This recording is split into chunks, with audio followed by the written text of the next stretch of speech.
Jasper, New Jersey. I've had the opportunity to travel in many foreign countries, and I've seen what happens to people when they lose their freedom. I wrote this poem. Give us freedom was the cry as they marched throughout the night. At Concord Bridge in Trenton, for freedom they would fight. To build a nation that would last with peace and liberty, it is a job that's never done if we are to be free. They wrote a declaration to announce that we are free, then a constitution for all the world to see. But this is ink on paper. We must make it last. It must always be defended, and that is quite a task. Today the battle rages for freedom in our land. To save our Constitution, we all must take a stand. We must stand up for freedom in our actions every day, and you can stand up with us. Join the NRA. This is Bob Biden of Bob's Little Sports Shop in Glasper, New Jersey. You may call us at area code 856-881-7575 or visit us online at bobslittle.sportshop.com. What does it take to be the leader in production systems technology? To be the one company that solves production problems at any plant, for any product, and with any technology? It takes a 30-year record of success. It takes total mastery of complex technologies with a history of delivering success every time, without fail. Only one company can claim that high ground in manufacturing line optimization, data automation, and systems integration, and that's Philadelphia Control Systems. In factories worldwide, Philadelphia Control Systems programs, software, and engineering solutions deliver optimal performance and output flow with a record that can't be matched. Any plant, any product, any technology. Philadelphia Control Systems, the leader in production automation since 1982. 800-335-9811. PCS4automation.com. That's PCS, the number 4, automation.com. Oh, how I'm longing for the day when I'm back at Orchid Bay, where the silver water glistens in the sun. When is the last time you raced a small boat across wide open water? Tired of snow, traffic jams, cold weather? You need a refreshing change of scenery, a world away. The Bahama Islands have vacation rental homes and apartments. Enjoy spectacular nature in the Abacos Islands. Enjoy refreshing Caribbean beauty, fishing, snorkeling, scuba, the beach. www.enjoyabaco.com. That's A-B-A-C-O. Enjoyabaco.com. As I sail across the sea of Abaco, the smiling coast I know, only one more mile to go. Enjoyabaco.com. Now hear this.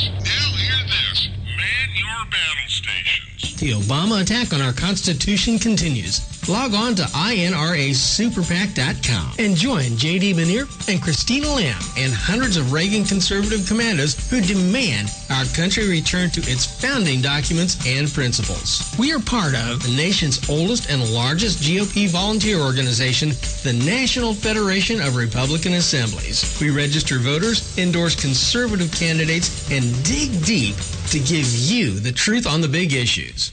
We are fighting to do what Lincoln proclaimed 150 years ago. Let the people know the facts and the nation will be free. Help support the Conservative Commando Radio Show with your donation today. Log on to INRASuperPAC.com. INRASuperPAC.com. Now hear this. Man your battle stations.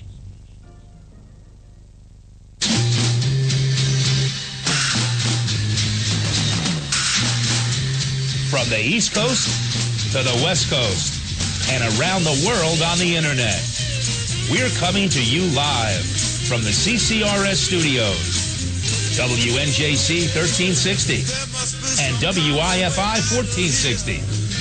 This is the Conservative Commandos Radio Show with your host, Rick Trader. The Conservative Commandos Radio Show, where the newsmakers go to be heard.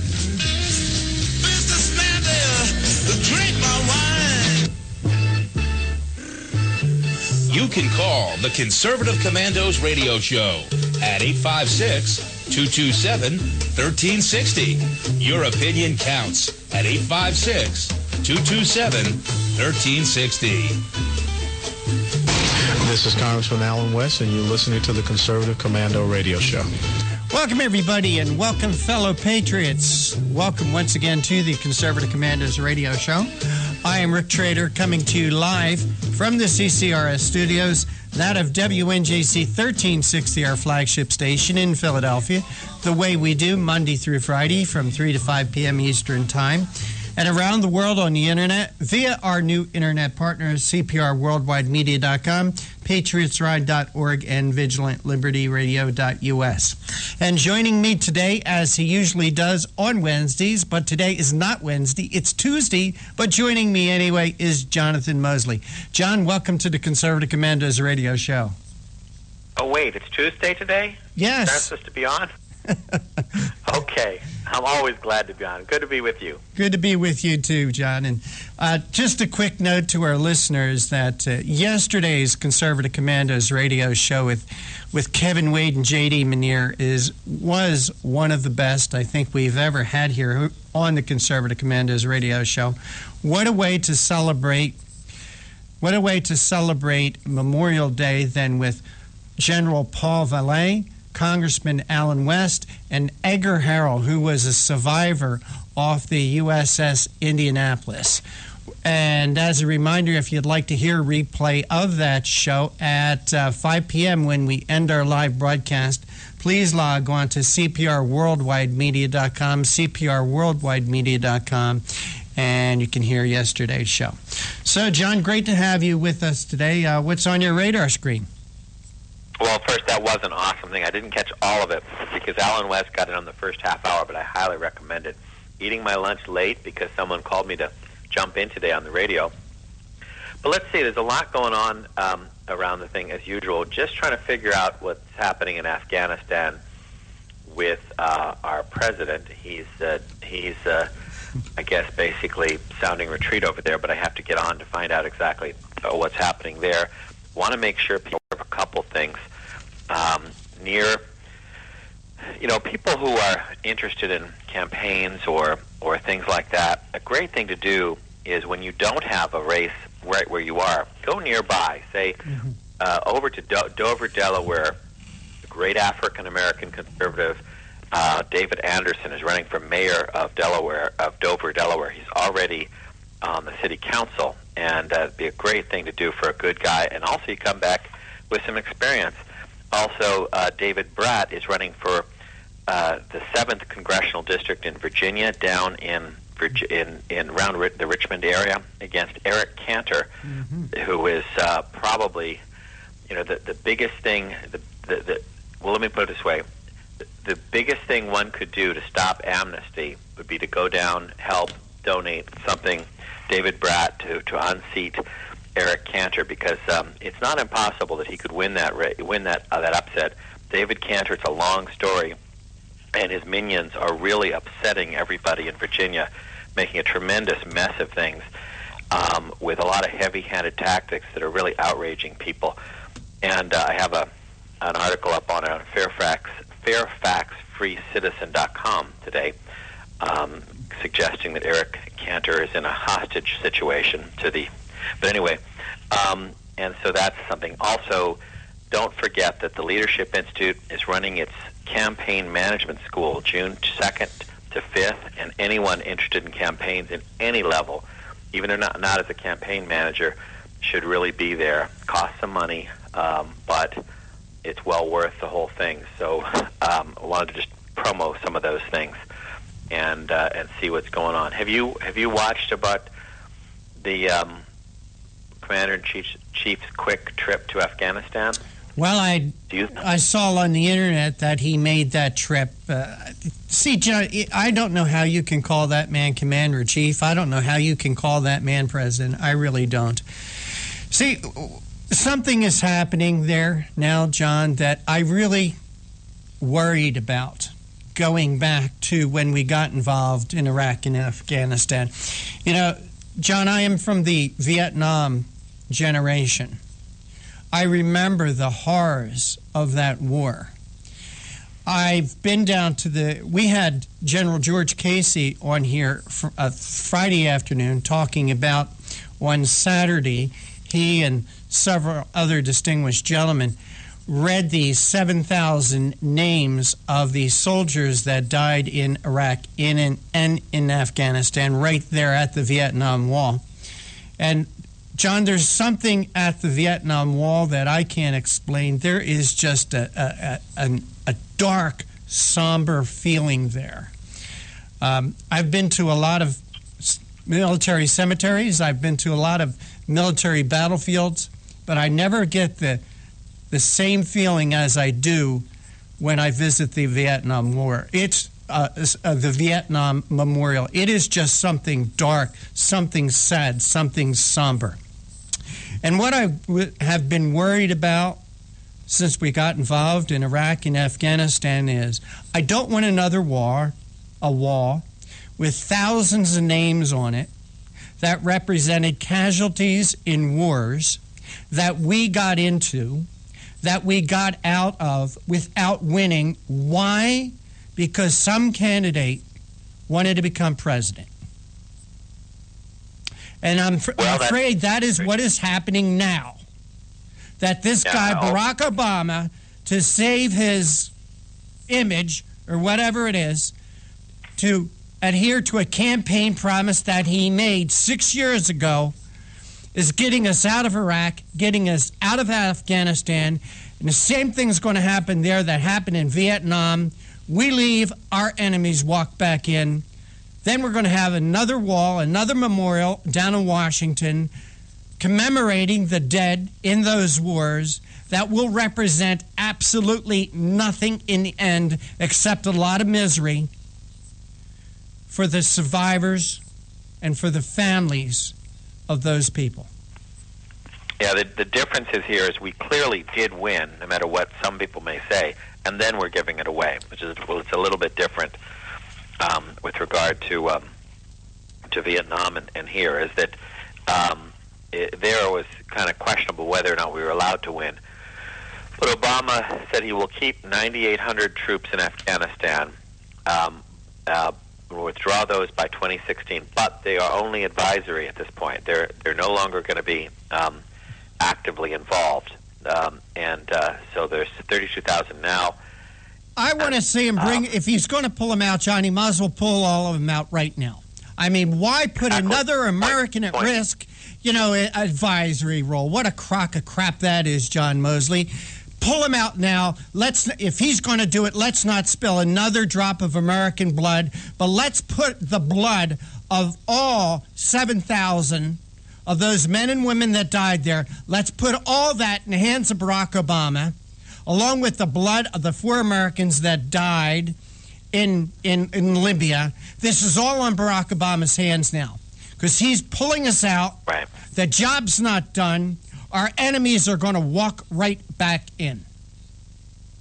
But it's really because the diplomats lose, they're so naive and trusting of all these stupid, it's that the diplomats cannot negotiate or navigate the complexities, which is supposed to be their skill, of the people involved, the players. So we know how to win on the battlefield, but our diplomats are like suckers. They're compared to the rest of the people in the world, the rest of the world just runs circles around us.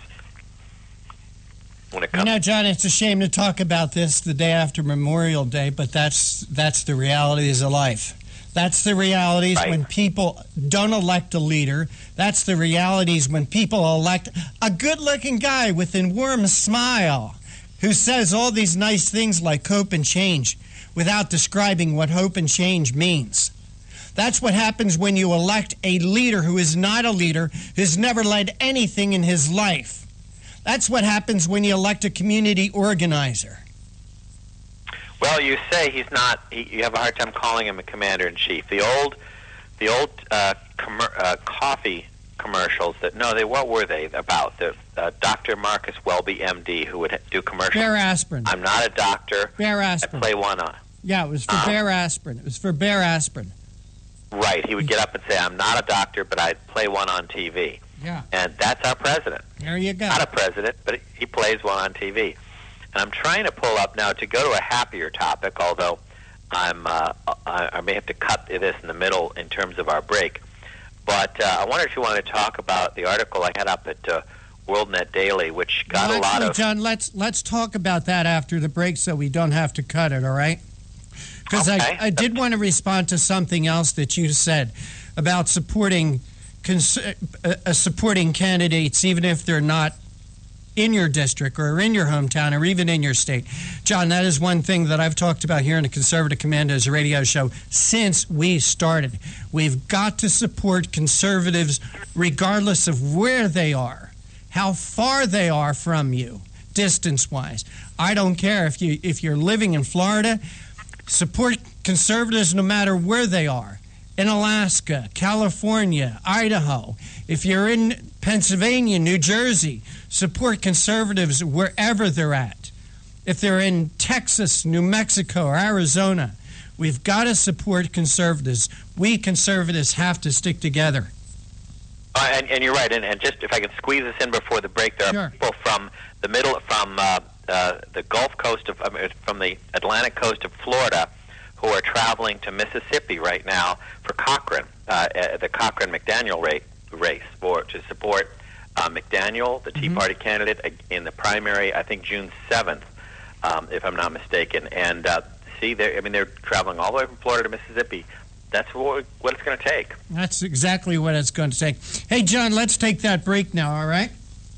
All right. You are listening to the Conservative Commandos radio show with Jonathan Mosley and Rick Trader, coming to you live from the CCRS studios, that of WNJC 1360, and around the world on the internet via our internet broadcast partners, CPRWorldwideMedia.com, PatriotsRide.org, VigilantLibertyRadio.us, and don't forget you can now hear our show anytime, day or night, by calling 832-999-1199. Call from a phone where you don't pay for long distance because there's no extra charge for this call. Please don't go away. John and I will be right back. That's my prerogative. They say I'm nasty, but oh, how I'm longing for the day when I'm back at Orchid Bay, where the silver water glistens in the sun. When is the last time you raced a small boat across wide open water? Tired of snow, traffic jams, cold weather? You need a refreshing change of scenery, a world away. The Bahama Islands have vacation rental homes and apartments. Enjoy spectacular nature in the Abacos Islands. Enjoy refreshing Caribbean beauty, fishing, snorkeling, scuba, the beach. www.enjoyabaco.com. That's ABACO. EnjoyAbaco.com. As I sail across the sea of Abaco, smiling 'cause I know only one more mile to go. EnjoyAbaco.com. What does it take to be the leader in production systems technology? To be the one company that solves production problems at any plant, for any product, and with any technology? It takes a 30-year record of success. It takes total mastery of complex technologies with a history of delivering success every time, without fail. Only one company can claim that high ground in manufacturing line optimization, data automation, and systems integration, and that's Philadelphia Control Systems. In factories worldwide, Philadelphia Control Systems programs, software, and engineering solutions deliver optimal performance and output flow with a record that can't be matched. Any plant, any product, any technology. Philadelphia Control Systems, the leader in production automation since 1982.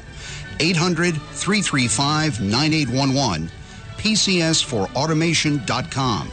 That's PCS, the number 4, automation.com. Hi, this is Bob Vide, owner of Bob's Little Sports Shop in Glasper, New Jersey.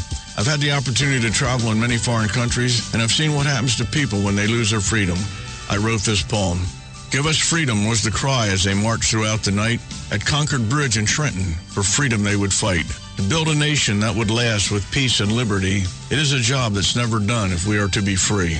They wrote a declaration to announce that we are free, then a constitution for all the world to see. But this is ink on paper. We must make it last. It must always be defended, and that is quite a task. Today, the battle rages for freedom in our land. To save our Constitution, we all must take a stand. We must stand up for freedom in our actions every day, and you can stand up with us. Join the NRA.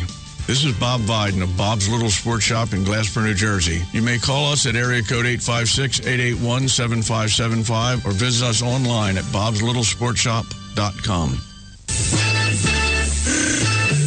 You can call the Conservative Commandos radio show at 856-227-1360. Your opinion counts at 856-227-1360. This is Congressman Alan West, and you're listening to the Conservative Commando Radio Show.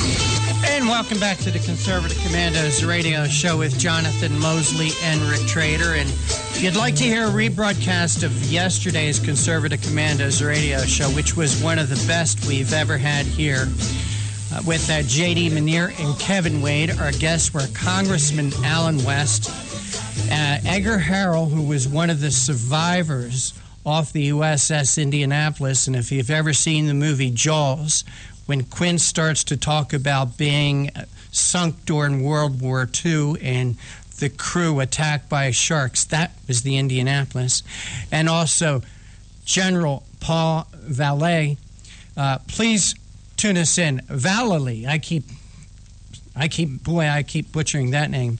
General Paul Vallely. And at 5 p.m. when we end our live broadcast, please tune in. Okay? And that's at cprworldwidemedia.com, cprworldwidemedia.com. And, John, let's, I know you have a great article up on WND, but before we get to that, let's quickly go on over our schedule, because we do have a jam-packed schedule. Yeah, we do, and it's a little bit unusual. Although after yesterday, why bother? No, but it's a really great show today. We're gonna start off with the Competitive Enterprise Institute, and I think this will be awesome. We're gonna have Wayne Cruz is gonna talk about the tremendous choking effect of all the regulations that we have going on and what it means, called 10,000 Commandments. And I think this is something that's really important, that people need to understand how all the regulations and all the smothering effect of our government impacts the economy as a whole, and what it means. Each thing sounds good by itself, but when you put them all together, there's a different story, and basically you can't walk out your front door without violating some rule somewhere. And then you're going to have Tim Donnelly, if you want me to say, California Assemblyman Tim Donnelly, unless you want to cover this, but great guest, is running for California governor, just as we were saying before the break about how we need to pay attention all across the country. And I hope there's a lot of people listening over the internet from California right now. We'll hear about them. He's going to talk about his Tea Party roots, how he answered the call of his country and joined the fight to secure our borders. And he founded the largest Minuteman chapter in California. That's awesome. And then he is now running for governor. So we're going to hear all about that. Then in our last half hour, we're going to get two guests, just so you get your money's worth. We're going to start off with Dr. Bill Donahue from the Catholic League on, let me get this right, the Catholic League for Religious and Civil Rights. He's going to talk about the academic boycott of Israel, although he had so many things that they're working on. I felt like it was deciding which present to open on Christmas first. We're going to have to get him back again and talk about a lot of the things they're working on. And then we're going to end up real quickly with Philippe McAleer, who is a tremendous filmmaker. He created Fracking Nation, exposing the opposition to fracking. But he's now got out a new video, a new documentary about the abortionist, Dr. Gosnell, who created such a stir right here in the Philadelphia area where we are on WNJC 1360. So both of them are going to be squeezed in. They only could join us for a short time, so it worked out. They got two for the last half hour. Sounds pretty good. It sure does. So, John, you've got a great piece. By the way, and, I wanted to mention when we were talking about Tim Donnelly, he's a California State Assemblyman, and he's the leading candidate running for the Republican nomination. And as I said, we conservatives, we need to support conservative candidates regardless of where we can find them. So that's why we've asked Assemblyman Tim Donnelly to join us. So, John, you got a great piece up on WND. And tell us, John, Tea Party continues winning. Really? That's the title, really, because I know a lot of people will doubt it. You're hearing with all the primary, the coverage of the primaries, how the Tea Party is dead and the establishment is winning and everything like this. And you'd be amazed at how many articles come together now that I've kind of trained my thinking from, arguing with liberals, things that may be aggravating, but if you kind of stimulate some things and came together. And as I was talking about that and some discouragement people have, it kind of collected. It's obvious to me, so I try to put this together in several points. And the thing is that first of all, you always have to think about expectations. It was never the expectation of the Tea Party that we're going to defeat every single incumbent Republican, even the bad ones, not all at once. We have knocked off some of the worst, so the ones that are left are not as bad. They're not as motivating. And also the fact that it took us a long time to get into this mess, so it doesn't mean we're going to solve it all at once. But the Tea Party... You're right, John, and see, that's what I think a lot of people thought. After 2010, I believe they thought, that's it, we win, we can now rest back, we won the war. That was only a battle. Well, the conservative movement has always done that. I mean, way back to when my mother was in Eagle Forum and everything, and I mean, the conservative side of the thing always does that. We make progress, and then we go home before the battle's over. I don't know why that is. I don't know either, but I think, this is where I think the Eastern cultures has it over our culture, the Western culture. We in this country want the instant gratification. Uh-huh. We think in a matter of minutes, seconds and minutes. And I think other cultures like the Middle Eastern and the far Western Asian cultures think in times of decades and generations. I think that the liberals in many aspects also have that idea, that they think in terms of decades and generations, where the rest of America, it's minutes and seconds. We want the instant gratification. We want the instant win. We want the gun to sound after playing for an hour and the verdict to be decided, the game to be over. We have a winner. We have a loser. And if you look at it that way, the Tea Party is winning, as long as, assuming obviously that we keep at it. So the thing is I believe battles, but not the war. They're winning battles, but not the war. The wars, right? Still going on, still being fought. Right, but the thing is, these waves of, and the thing is liberals are always trying to get conservatives and now the Tea Party to quit. They're trying to say what you're doing isn't working, so stop doing it. Well, if it isn't working, why do you care that I stop doing it? Why are you so worried about getting up if it's not actually working? This is always going on, and we have to be really attuned to this nonsense that they're always trying to discourage and demoralize the conservative movement and get us to quit. Just like, back in the Nehemiah, which we were covering in church on Sunday, they're trying to discourage the people doing the work, trying to get you to give up. That's a big part of it. But over the long haul, now the thing is, you don't prune a tree every single month or every single year. You prune the bad branches, then you let it grow out a bit, and then you prune it again. That's what the Tea Party needs to be doing. Is that we prune some of the worst people. This is really a growing year, in the way I look at it, and I think it's kind of obvious to me. And then probably in the next cycle or so, we're going to have to chop off some more bad branches, and that's how it gets better and better. But the other thing that I notice is I think there's a consensus. Everybody believes we got to win the Senate. Now, I know that a lot of that has been used to blame some people in the past in ways that I think are inaccurate, but the House has passed a lot of legislation and a lot of initiatives that we would like to see as the Tea Party and as conservatives, and they have crashed on the waves, as I put it, of Harry Reid's Senate. So everybody, I think, agrees that we have got to get the Senate this time, and that we can. So I think everybody is kind of putting their individual issues on the shelf, not giving up on them, but just putting on the shelf until we get past this election, which means I think, again, everybody needs to pull together. I agree. This is not the time to go fishing, really. All right, John, with that, I agree. We do need to pull together. It is not the time to go fishing, but we've got to take our break right now. You're listening to the Conservative Commandos radio show with Jonathan Mosley and Rick Trader, coming to you from the CCRS studios, that of WNGC 1360 in Philadelphia, the way we do, Monday through Friday from 3 to 5 p.m. Eastern, and around the world on the internet. Hey, don't forget to check out our websites, conservativecommandosradioshow.com and ccrshow.com. Two different sites, different information on each one of them. And today's show, like all our shows, is brought to you by the First Amendment and is protected by the Second. Be right back. They say I'm nasty, but What does it take to be the leader in production systems technology? To be the one company that solves production problems at any plant, for any product, and with any technology?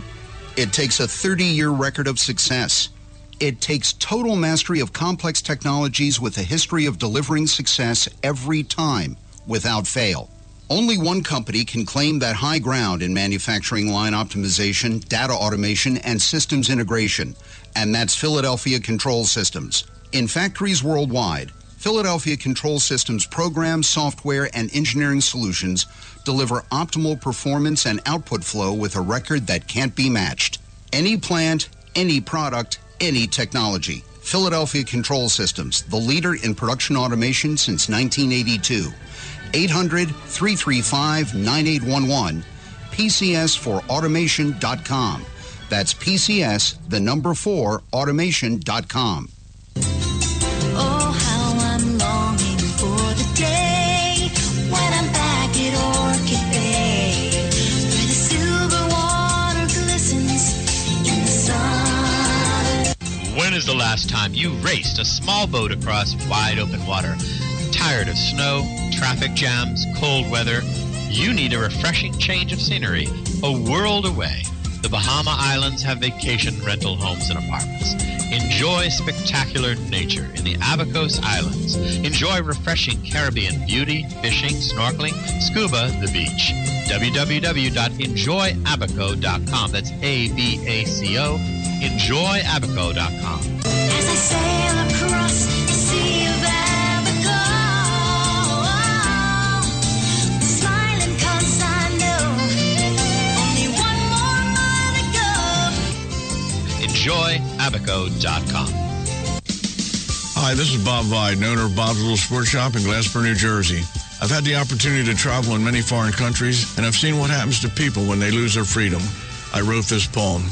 Give us freedom was the cry as they marched throughout the night. At Concord Bridge in Trenton, for freedom they would fight. To build a nation that would last with peace and liberty, it is a job that's never done if we are to be free.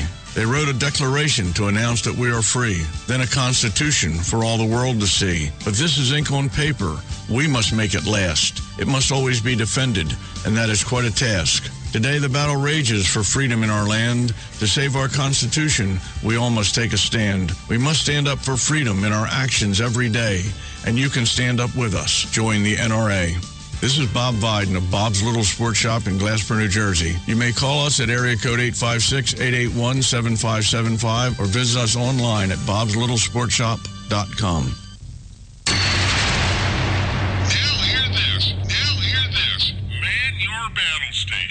The Obama attack on our Constitution continues. Log on to INRASuperPAC.com and join J.D. Benier and Christina Lamb and hundreds of Reagan conservative commandos who demand our country return to its founding documents and principles. We are part of the nation's oldest and largest GOP volunteer organization, the National Federation of Republican Assemblies. We register voters, endorse conservative candidates, and dig deep to give you the truth on the big issues.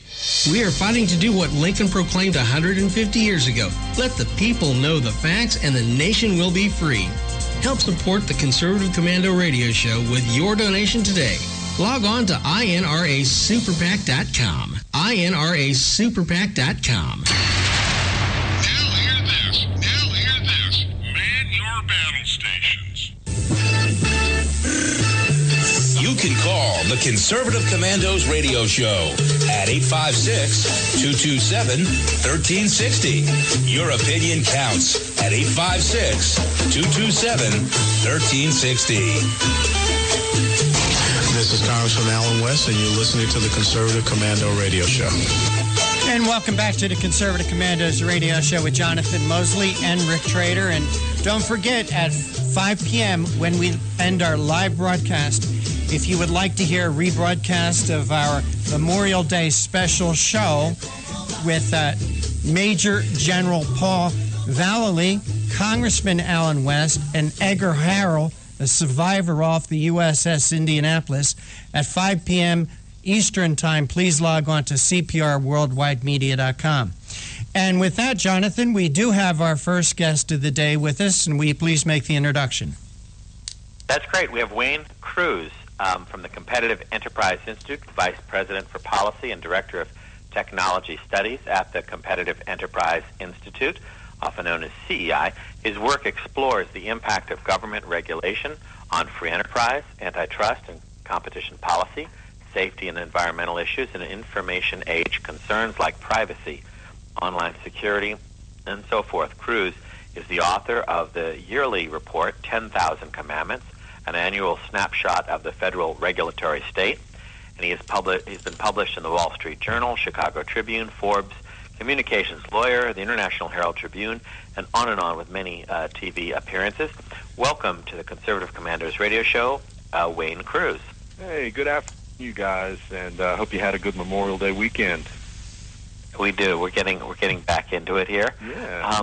Now, you know, Rick Trader says he likes to do the show because he learns a lot, and this is something that, although as long as I've heard of the Competitive Enterprise Institute, I never knew about your annual report, 10,000 Commandments. Can you just give us a quick, just start out by giving us a quick explanation of what it's about? Yeah, well, I'll quickly give you, the bad news is that there are a lot of regulations and a lot of pages of regulations and a lot of cost. Good news is I think there are plenty of things to do about it. But basically it's this. We know what the federal government spends. We know we're in the age of $4 trillion federal spending budgets. Obama's recent budget proposal was $3.9 trillion. I tabulate in my work a cost of federal regulation. You could think of it as a hidden tax, or, you know, the compliance cost that the public faces with environmental, health and safety, paperwork, economic regulation. I tabulate about $1.8 trillion. And so that's half the level of the spending budget itself, and yet it's completely undocumented. It's completely on the side. But Wayne Cruz, you talk about every year? Yeah, every year, an annual cost of regulation, and you're talking about paperwork, environmental regulations, telecommunications regulations, and not even counting all the new stuff that's coming down from Obamacare and from financial services regulation. I wouldn't be surprised that if the regulatory impact in the economy were even greater than the spending budget. It's just, you know, I'm putting the brakes on this. My estimate is below $2 trillion, but I think you can easily tabulate so much more because there's a lot of regulations we simply don't even know the cost of. I mean, just for example, last year there were 79,000 pages in the Federal Register. That was not the record, but that was the fourth highest. Yet of the 5 highest ever Federal Register page counts, 4 of them happened just under this latest administration, under the Obama administration. And page counts meaning the number of regulations being 80,000 pages in the Federal Register. And then if you look at numbers of regulations, the number has been consistently above 3,500 for about as far back as you can go, and it had been even higher than that. So you have a lot of this regulatory growth that just occurs, and there's never any break on it. I was looking. And something cute about that is I was noticing that last year, you know, there were 3,600 regulations, but Congress passed and the president signed only 72 laws. So by way of comparison, you have 51 regulations for every law that comes out. So you've got the unelected bureaucrats doing the lawmaking in this country. And I heard during your commercial, one of the segments about bringing back the Constitution. Our founder here, Fred Smith, would always joke that the Constitution isn't perfect, but it's better than what we have now. And I think when it comes to the numbers of regulations, and their laws, you have to obey. There's a whole, there's a lot of overcriminalization happening because of regulation, with respect to land use and financial penalties and things like that. But, it's a serious problem. But I think what we'll find is the burden is becoming so onerous that there's even bipartisan recognition that something has to be done. And one of the proposals is a regulatory reduction commission where, kind of like military base closure, there would be a package put together each year to roll back regulations. But, it's a huge topic. But I think we don't have to do things badly in the future the way we've done in the past. We don't have to overregulate robotics. We don't have to overregulate energy. We don't have to overregulate technology or privacy or cybersecurity and on down the line. We just have to get better ideas out there and better politicians in, too. I'm tired of hearing them say, we need politicians to come to Washington to get things done. I want politicians to come to Washington to get things undone so that the economy can do the work. It is maddening to me as well. And again, I want to make sure that oftentimes we don't bury the lead or miss. Sometimes we're so close to some of these things that because when conservatives say, and of whatever stripe conservatives may be, that regulation is a problem, the immediate reaction tends to be that we want a country with no laws at all. Oh no. No highways, nothing. This nonsense. And the concept that. The concept that you're touching on here is that there's too many regulations, regardless of whether each individual regulation is good or bad. Right. Just doesn't seem to sink in anywhere. Yeah, it's hard for it to sink in. It's not surprising. The inclination, we do have progressive schools. My daughter talks about the things that she was being told in high school, and the presumption on the part of the kids that, the government can do anything it wants to, as long as the majority votes for it, it can do what it wants. I would say, it's very, very important to always stress that laissez-faire or free enterprise or capitalism or the free market economy does not mean that companies get to go and run roughshod and do whatever they want to. In fact, I would argue that the regulatory state, the overly bureaucratic state, actually benefits companies who exploit regulation. I'm sure you've done shows on the cronyism phenomenon. Companies get control of regulation and use it against their competitors and to the detriment of customers too. But when it comes to health and safety, I think it's always important to stress that, companies don't get to do whatever they want to. You don't get to harm people in a free market economy. They have rights just as you do, and you don't get to cross those boundaries. In a way, the things that we want to improve through regulation, like whether it's food safety or privacy or cybersecurity, those are all benefits, and they're forms of wealth. And the market process enhances wealth and makes those things better. The joke way to put it is, I don't know of any tainted meat that's not approved by the USDA. You can often have regulation that sets a floor, and then once companies meet that, there's no real incentive to go beyond it. I think companies need to go well beyond what regulators do. But regulators often get, as happens often in energy with Solyndra, with financial regulation, with insurance regulation, on down the line. Big companies tend to get control of it, and it ends up hurting the public and so forth. So I think it's very important to always make that case. Companies don't get to do what they want. In other words, your choice is never no regulation. Your choice is, do you want to have bureaucrats regulate? Is that necessarily the best way? Or is there something we're missing? Is there some way that the competitive processes in the marketplace make people a lot safer? And I would argue, and I often do, with respect to environmental amenities, to cleaner air, to food safety, and questions regarding labeling of foods and things like that, that market pressures force companies to do things better. Companies don't get to operate in a vacuum in a free society. it's a long story to tell all that because you've got a lot you have to undo, with the typical stories people get told. But, overregulation, I think, is not really a benefit to people. Well, I think we have less than a minute left. No, I guess we have to take a break now, so I hope you can hold on to a 2-minute break. Great. Rick Trader, back to you. All right, we are going to take a little break right now. You are listening to the Conservative Commandos radio show with Jonathan Mosley and Rick Trader, coming to you live from the CCRS studios, that of WNJC 1360, our flagship station in Philadelphia. The way we do, Monday through Friday from 3 to 5 p.m. Eastern Time, and around the world on the Internet via our Internet broadcast partners, CPRWorldwideMedia.com, PatriotsRide.org, and VigilantLibertyRadio.us. And hey, don't forget, check out our website while we're on a break, ConservativeCommandosRadioshow.com. Don't go away. John and I will be back with our guest, Wayne Cruz. They say I'm nasty, but oh, how I'm longing for the day when I'm back at Orchid Bay, where the silver water glistens in the sun. When is the last time you raced a small boat across wide open water? Tired of snow, traffic jams, cold weather? You need a refreshing change of scenery, a world away. The Bahama Islands have vacation rental homes and apartments. Enjoy spectacular nature in the Abacos Islands. Enjoy refreshing Caribbean beauty, fishing, snorkeling, scuba, the beach.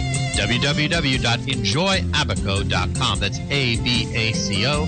Enjoyabaco.com. As I sail across the Sea of Abaco, smiling 'cause I know only one more mile to go. Enjoyabaco.com. Hi, this is Bob Vide, owner of Bob's Little Sports Shop in Glasper, New Jersey. I've had the opportunity to travel in many foreign countries, and I've seen what happens to people when they lose their freedom. I wrote this poem. Give us freedom was the cry as they marched throughout the night. At Concord Bridge in Trenton, for freedom they would fight. To build a nation that would last with peace and liberty, it is a job that's never done if we are to be free. They wrote a declaration to announce that we are free, then a constitution for all the world to see. But this is ink on paper. We must make it last. It must always be defended, and that is quite a task. Today the battle rages for freedom in our land. To save our Constitution, we all must take a stand. We must stand up for freedom in our actions every day, and you can stand up with us. Join the NRA. This is Bob Viden of Bob's Little Sports Shop in Glasper, New Jersey. You may call us at area code 856-881-7575 or visit us online at bobslittle.sportshop.com. You can call the Conservative Commandos radio show at 856-227-1360. Your opinion counts at 856-227-1360.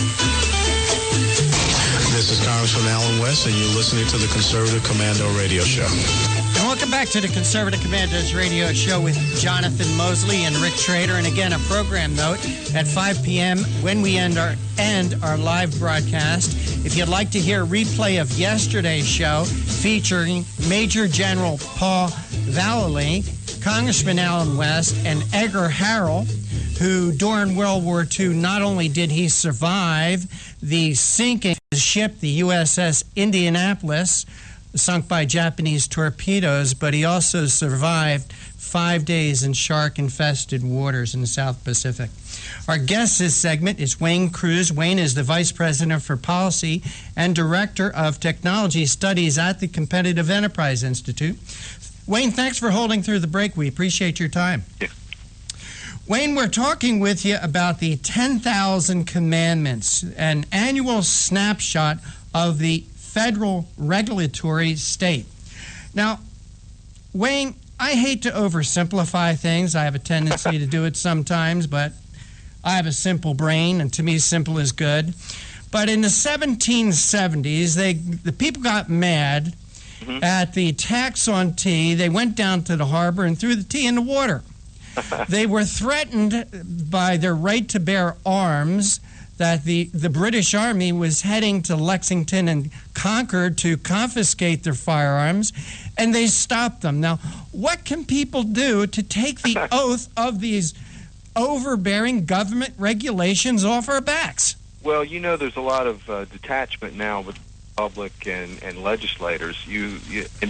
And in a way, even if people had control of the legislators right now, it doesn't make all of the difference, because we have a president who's said very emphatically now for at least 2 years that he has a pen and he has a phone, and if he wants to do something on immigration or something on energy policy or hold back on the various Obamacare mandates, that he's going to do it. So there's a lot of lawlessness there.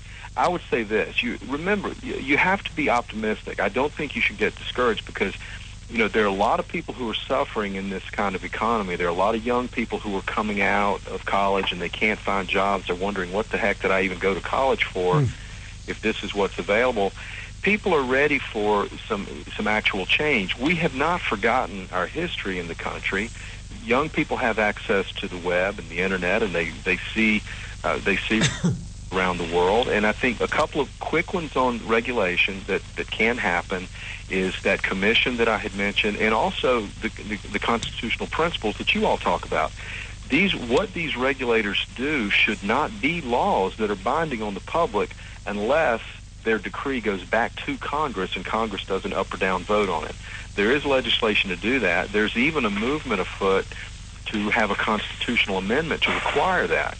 So you have a very different world if all of these bureaucrats' decrees are null and void, because we didn't elect them after all.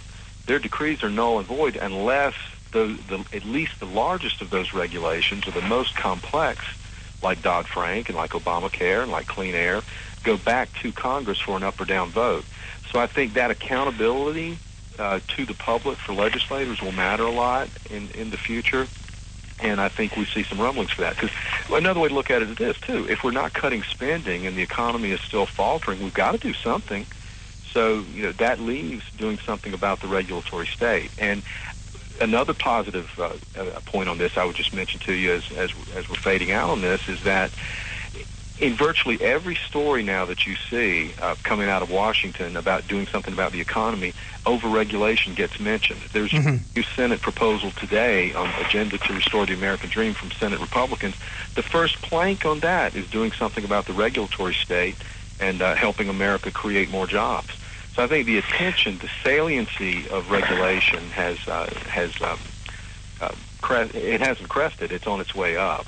So I think you'll see some change. And plus, the young people don't want the new economy regulated. You've probably seen or maybe done shows on things like Uber and people not wanting to see Uber be regulated, or Airbnb, the travel service, the lodging service be regulated. Young people, when the regulation affects them, they don't want to see it happen. Well, Wayne, we got to point out that the regulations do affect them. And referring to your highlights in your 2014 edition, a couple of things really jumped out at me. One is regulatory cost to the average of $14,974 per household. Yeah, to the per average household. That's a lot of money. That's a big chunk. That's like, I think I put it 23% or so of the tip. Yep, 23% of the household income of someone making $65,000. That's right. That's bigger than everything except housing in the family budget. So it's become oppressive. It's long been oppressive, and I think the push to do something about job creation in the country is going to have an impact ultimately. I think the pendulum. I think the pendulum swings. I don't tend to get discouraged. I mean, when I write this report, virtually every number in it is negative. It should be discouraging. But I think that, it's as if free enterprise, capitalism, and all are too new for us to have done it right. I mean, these are talking about phenomena that are only 300, 400 years old. You're right.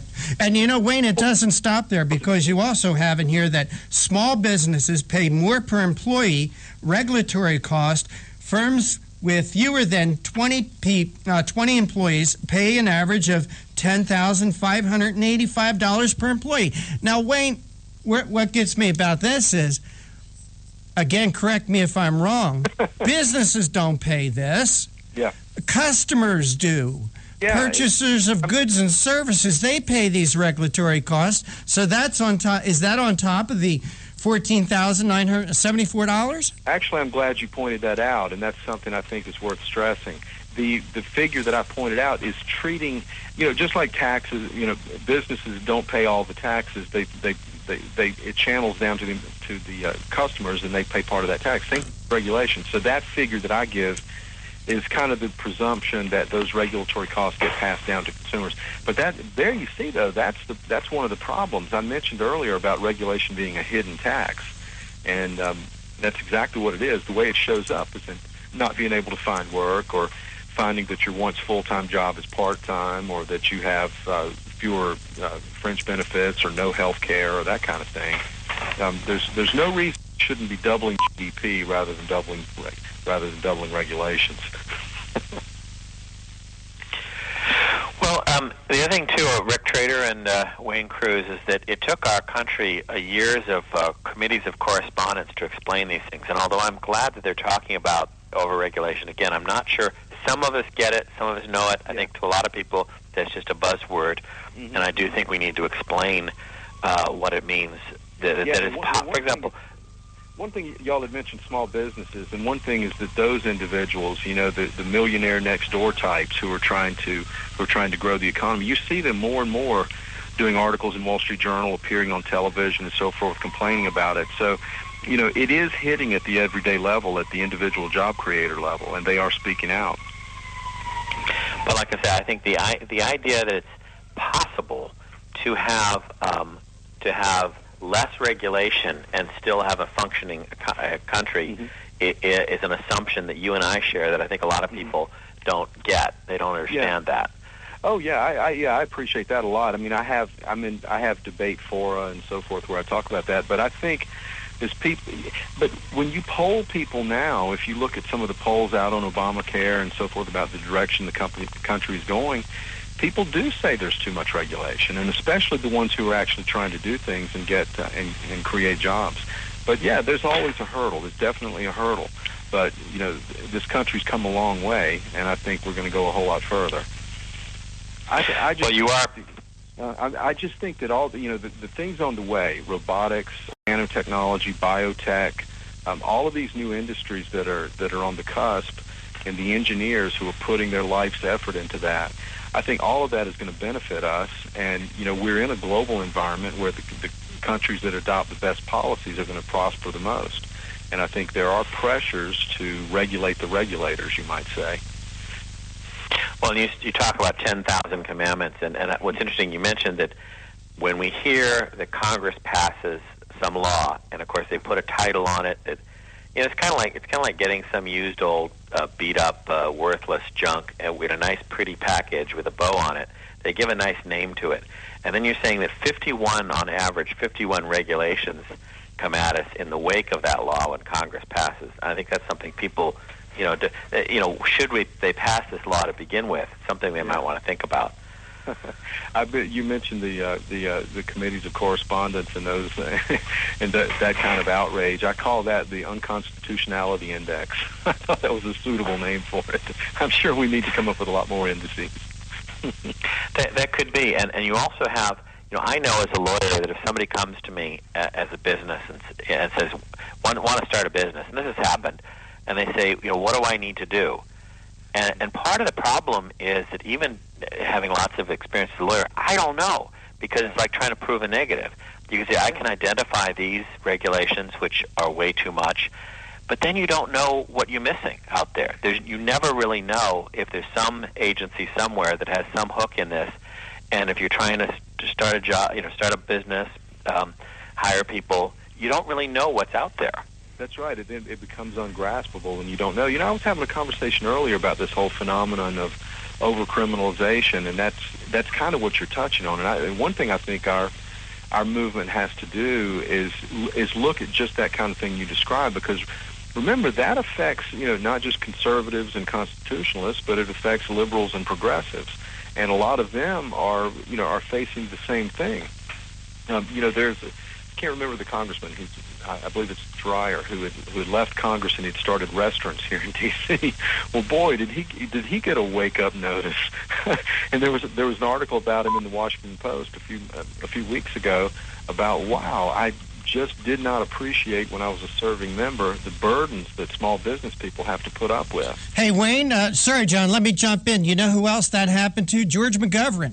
Yeah, that's right. That he went up to Connecticut, he started an inn, and he, within a few years, he was bankrupt and out of business. And what he said is, oh, my God, I can't believe what we've done. Hey, Wayne, we got to run, but we appreciate you joining us here on the Conservative Commandos radio show. Where can our listeners go to read the entire you can grab 10,000 Commandments just go to CEI.org, CEI.org. All right. We'll find it. Wayne Cruz, thank you so much for joining us. Hey, John, we're off to another break. You are listening to the Conservative Commandos radio show with Jonathan Mosley and Rick Trader, coming to you live from the CCRS studios, that of WNJC 1360, our flagship station in Philadelphia, and around the world on the internet via CPRWorldwideMedia.com, PatriotsRide.org, VigilantRadio.us, and don't forget, you can now hear our show anytime, day or night, by calling 832-999-1199. Please don't go away. Jonathan and I will be right back with our next guest, Tim Donnelly.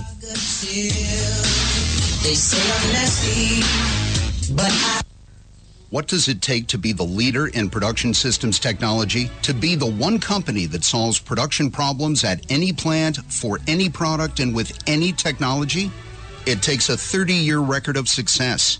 It takes total mastery of complex technologies with a history of delivering success every time, without fail.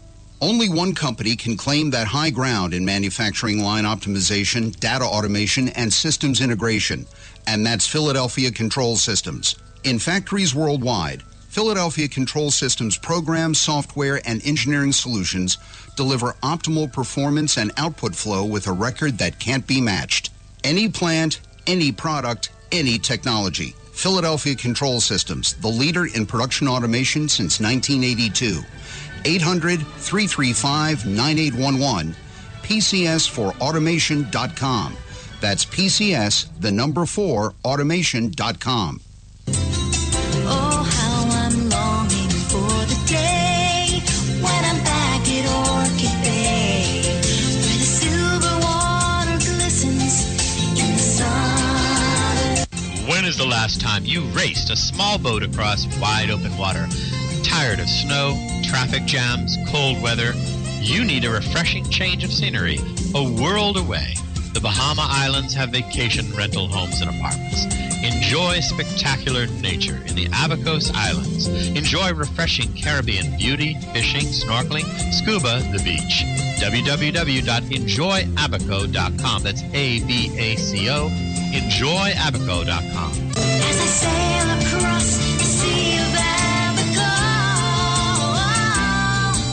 smiling 'cause I know only one more mile to go. Enjoyabaco.com. Hi, this is Bob Viden, owner of Bob's Little Sports Shop in Glassboro, New Jersey. I've had the opportunity to travel in many foreign countries, and I've seen what happens to people when they lose their freedom. I wrote this poem. Give us freedom was the cry as they marched throughout the night. At Concord Bridge in Trenton, for freedom they would fight. To build a nation that would last with peace and liberty, it is a job that's never done if we are to be free. They wrote a declaration to announce that we are free, then a constitution for all the world to see. But this is ink on paper. We must make it last. It must always be defended, and that is quite a task. Today the battle rages for freedom in our land. To save our Constitution, we all must take a stand. We must stand up for freedom in our actions every day, and you can stand up with us. Join the NRA. This is Bob Viden of Bob's Little Sports Shop in Glassboro, New Jersey. You may call us at area code 856-881-7575 or visit us online at bobslittlesportshop.com.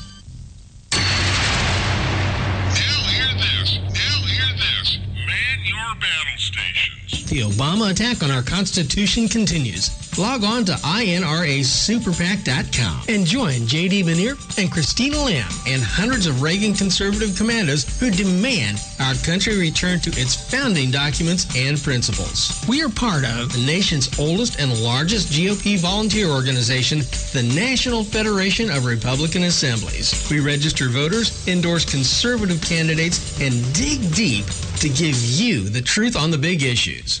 We are fighting to do what Lincoln proclaimed 150 years ago. Let the people know the facts and the nation will be free. Help support the Conservative Commando Radio Show with your donation today. Log on to INRASuperPAC.com. INRASuperPAC.com. Now hear this. Man your battle stations. You can call the Conservative Commandos Radio Show at 856-227-1360. Your opinion counts at 856-227-1360. This is Congressman Alan West, and you're listening to the Conservative Commando Radio Show.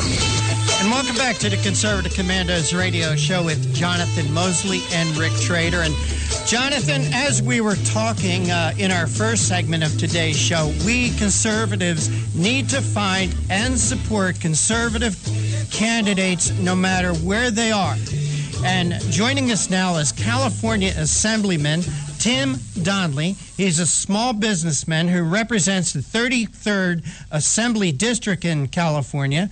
Assemblyman Donnelly is a Tea Party candidate and now is the leading Republican candidate for California governor. Assemblyman Donnelly, thanks for joining us here on the Conservative Commandos Radio Show. Oh, it's great to be on with you, and I love the name of your show. It's awesome. Well, thank you. And, Assemblyman Jonathan and I were having this conversation that we conservatives need to stick together, support conservative candidates no matter where we can find them, no matter where in the country they are, regardless of what they're running for. And checking out your background, I think that you're one of these kind of guys. I mean, it has here that you've joined the fight to secure our borders and founded the largest Minutemen chapter in California. Why'd you do that, Tim? That is correct. In 2005, I went to the border and I began to learn what was going on, and I discovered that my government was essentially complicit in not securing the borders. So I joined the Minutemen to protest my government, and we had a simple message for them. You guys secure the border, we'll do it for you. And we're going to stay here until you relieve us. And we were able to generate a tremendous amount of interest, and we were able to educate the country on an issue that affects my state and other state in the union. And now you see what's going on in Texas. Back then, when I was there at the border, only 2,500 people had died in the drug cartel war. Mm-hmm. Now it's over 100,000, and they've lost count. They're coming into states like Texas and putting up billboards threatening law enforcement and saying either you're going to give in and allow us to bribe you, or you're going to wind up paying the price with your life. They put up billboards saying silver or lead. They've done this all over the nation of Mexico, and they've corrupted the law enforcement in almost every major city. And so now they're trying to import that lawlessness here. So it's very important that people understand this issue is not just about people that are coming here for a better life. This is an issue that is very strongly about security and not just national security, but the security of your own neighborhood. Tim, I agree with you. In fact, I've said many times here on the Conservative Commandos Radio Show that this, in my opinion, is the biggest issue facing America today. If we allow this immigration amnesty to go through, and we've had Congressman Steve Stockman from Texas on our show saying that if this immigration amnesty is approved, that the entire country is going to have the demographics of California, and Republicans, forget Republicans being elected anywhere. Do you agree with that? Well, here's the thing. The bottom line is it's about whether or not you want legal immigration, where people want to come here to become Americans and they're willing to go through a process. We can have a debate over the process that people want to come here. And I do believe we need to make it easier. But I also think we need to make sure that the interest of the American citizen is considered. And that has to do with our economy. It has to do with our resources. Right now in California, if you come to our state illegally from any other state, even though you're in the U.S. illegally, and go to one of our high schools for 3 years, we pay for your college education. Mm-hmm. We don't even do that for those who are willing to serve in our military. If you get transferred into our state, we're not going to pay for your children to go to our schools. We just don't do it. And to me, if we're not going to do it for those who are willing to sacrifice their lives, I don't believe we should do it for anybody else. And the bottom line is that markets work. And if you offer benefits, then people will come. Mm-hmm. And the bottom line is, I want people to come here who want to become American. I want to back them. I think we should send a message and say, we want you here, but we want you to come here legally, because when you undermine the rule of law, you put at risk the entire republic. And what you're fleeing with the anarchy and the breakdown of the rule of law in your country will ultimately come here. And I will never stand by and watch that happen to my country. Here on the Conservative Commandos radio show, we're talking with California State Assemblyman Tim Donnelly, who's a small businessman. He's a Tea Party candidate and is now the leading Republican candidate for California governor. Tim, in addition to what we've been talking about immigration here, why would you want to become governor of California? That sounds like a lot of headaches to me. Well, look, I came to the state with $300 in my pocket. I came out here in a VW Bug convertible from Michigan. You know, I'm the third oldest of 14 kids, and we lived in a little tiny 4-bedroom, 1.5 bathroom home. And, you know, there's just something amazing. When I crossed into California, I had come to the land of opportunity. And within a decade, I had built a business and a life for myself. I married a young widow that had 2 small boys, and we added 3 boys, and we opened a business. We were living the California dream until along came the government and regulated me out of business by driving my customers out of the state with all these oppressive regulations. And the bottom line is, I want my state back. I want my freedom back. I want my boys to have the same opportunity that I had to pursue the California dream without having to leave the state of California to do it. Tim, what do you think the 3 biggest issues facing California are? Well, number one, we have to understand what this fight is about. The government has become the greatest threat to our future, period. Whether you're talking about your economic future, whether you're talking about your educational future. And you're not just talking California, you're talking all over the country. Yeah, but in California in particular, and whether you're talking about your public safety, I mean, the security of your own neighborhood. We've got a governor who has dumped violent criminals and dangerous predators onto our streets and into our neighborhoods just to save a couple bucks on prisons. He's realigned the prisons from state down to the county level. The counties can't hold them, so the prisons are bursting, and they wind up dumping some of the most violent, dangerous people onto the streets. Well, at the very same time, they try to make you feel like a criminal when you want to buy a gun to defend yourself. Mm-hmm. When it comes to owning a business, first of all, it's much harder to start a business in California than anywhere else. It takes 3 times as long and costs 3 times as much.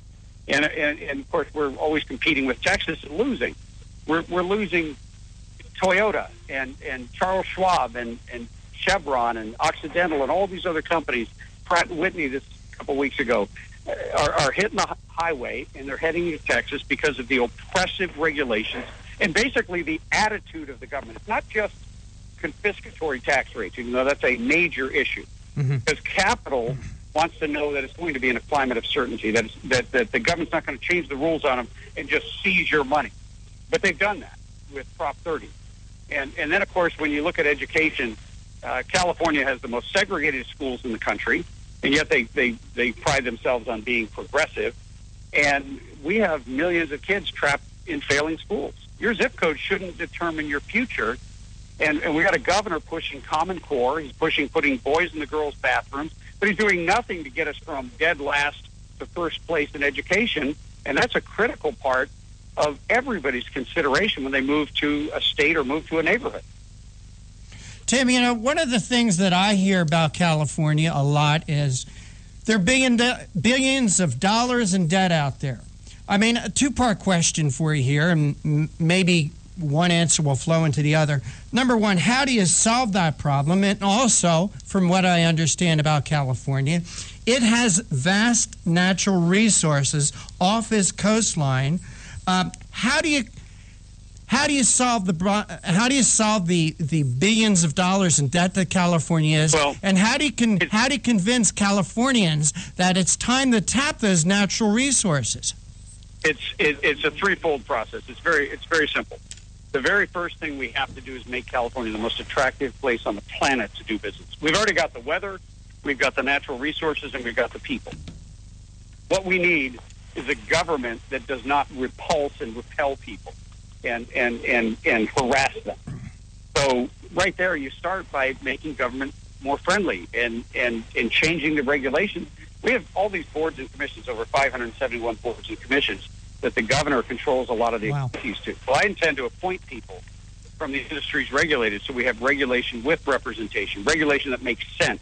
That way, we're not saying to the oil industry or the manufacturing industry or the construction industry, hey, we've decided that we need more money in our budget, so we figured out a way to fine you. You don't even know this law exists or this regulation exists, but we passed it last week and we sent a regulator in, you now have a $20,000 fine. That happens over and over and over in businesses across California. So we end that. We change the attitude from being a cop to being a concierge. And the other thing is we have to lower tax rates. We're punishing and penalizing capital, and capital responds. Capital with an A equals opportunity, and the jobs are leaving the state, and that's criminal.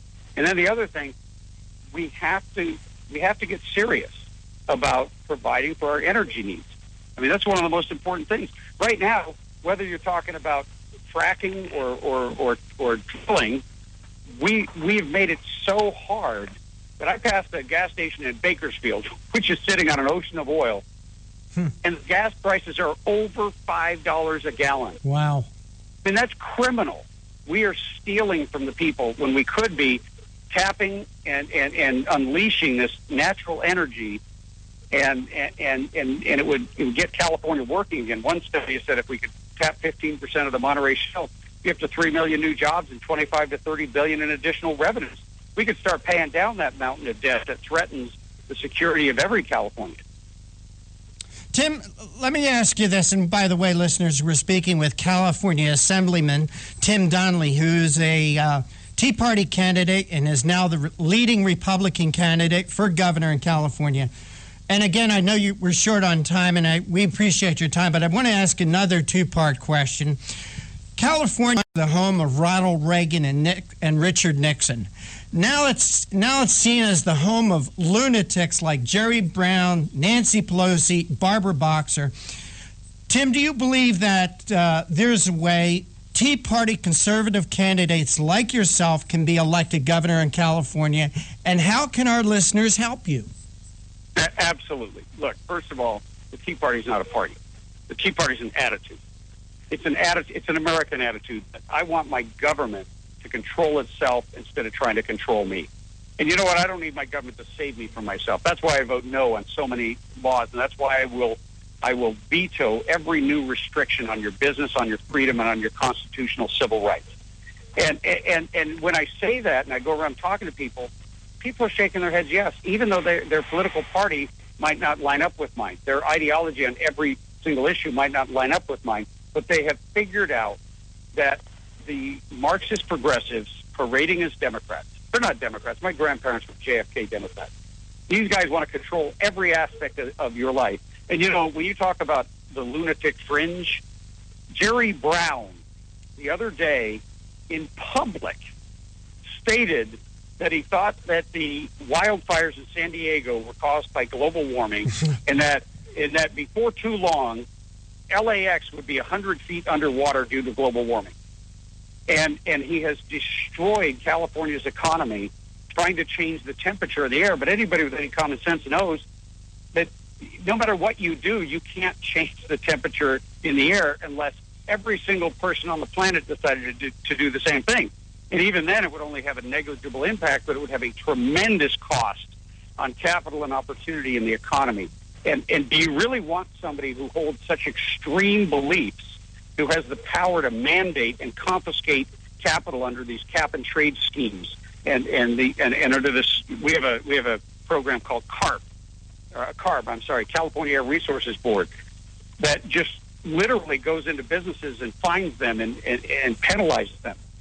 And I think a lot of Californians are starting to wake up and say, no, I don't. And that's a bigger issue to me than some of these other issues I used to vote on.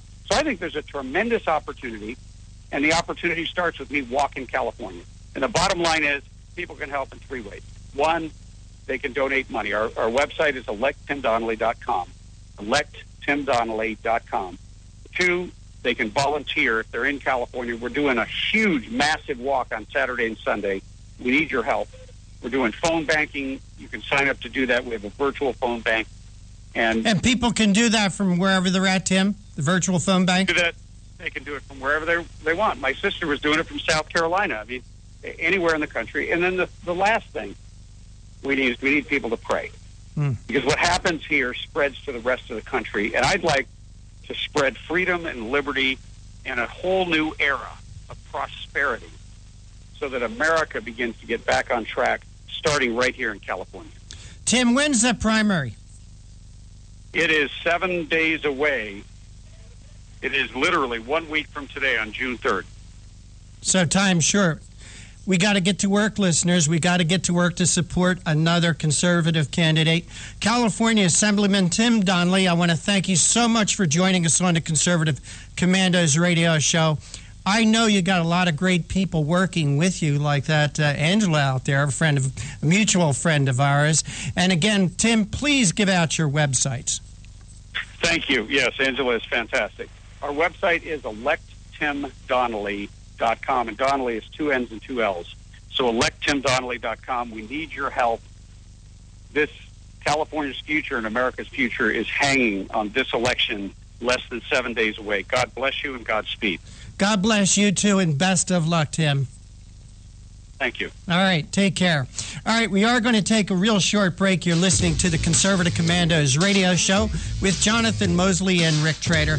And don't forget, if you'd like to hear a rebroadcast of our show from yesterday, our Memorial Day special featuring Congressman Allen West, Major General Paul Vallely, and Edgar Harrell, one of the survivors from the USS Indianapolis, at 5 p.m. Eastern Time when we end our live broadcast. Please switch on over, or please log on to CPRWorldwideMedia.com. That's CPRWorldwideMedia.com. Please don't go away. Jonathan and I will be right back with our next guest. They say I'm nasty, but oh, how I'm longing for the day when I'm back at Orchid Bay, where the silver water glistens in the sun. When is the last time you raced a small boat across wide open water? Tired of snow, traffic jams, cold weather? You need a refreshing change of scenery, a world away. The Bahama Islands have vacation rental homes and apartments. Enjoy spectacular nature in the Abacos Islands. Enjoy refreshing Caribbean beauty, fishing, snorkeling, scuba, the beach. www.enjoyabaco.com. That's ABACO. Enjoyabaco.com. As I sail across the Sea of Abaco, smiling 'cause I know only one more mile to go. Enjoyabaco.com.